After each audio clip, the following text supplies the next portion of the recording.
Nilisan ni Ibarra ang tahanan ni Kapitan Tiago ng araw na iyon at hindi alam kung saan siya paroroon.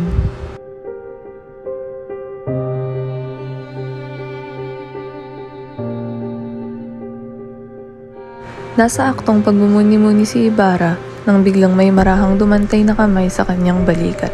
Nilingon niya ito at nakitang isang matandang tenyente. Buenos dias. Hindi yun ang aking intensyon. Ngunit mag-iingat ka kay Padre Damaso. Matuto ka sana sa nangyari sa iyo. May nalaman ka pa sa pagkamatay ng anak. Ang nalalaman ng lahat. Namatay ang iyong ama sa loob ng Ha? buwan.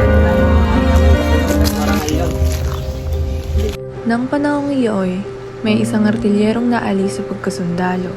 Dahil sa masamang ugali, ginawa siyang tagasingil ng buwis ng mga sasakyan.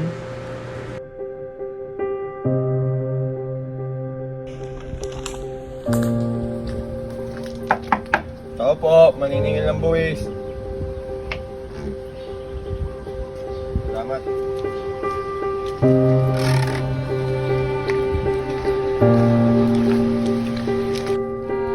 Isang araw, habang naglalakad ang artilyero upang maningil ng buwis,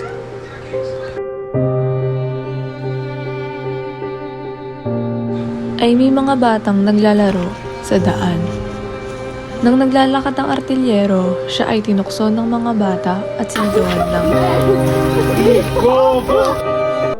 Nagalit ang artilyero at hinabol ang mga bata at nang maabutan niya ang isa ay pinukol niya ito ng kanyang tungkod at nalugmok ang bata.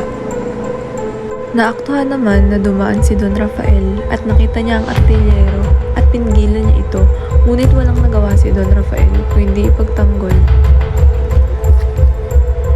At nakita na lang na ang artilyero ay pasuri-suri sa malayo at ang ulo ay bumagsak sa bato at namatay ang artilyero.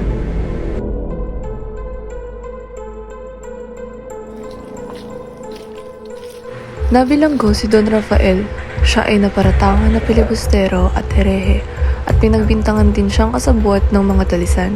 Nang siya ay malapit ng lumaya, ang kanyang katawan ay nanghihina na sa pagkakapiit at pag-iisip. Dahil dito, ito ay sanhi ng kanyang pagkakasakit at ang tanging lunas lang ay ang kamatayan. Don Rafael! Don Rafael! Karoon siya ng matinding kaaway. Sino ito, Tenyente, tinutukoy? Walang iba kundi si Padre Damaso. Pinagbintangan ni Padre Damaso si Don Rafael na hindi nangungumpisan, gayong alam niya naman ito. Tinawag niya si Don Rafael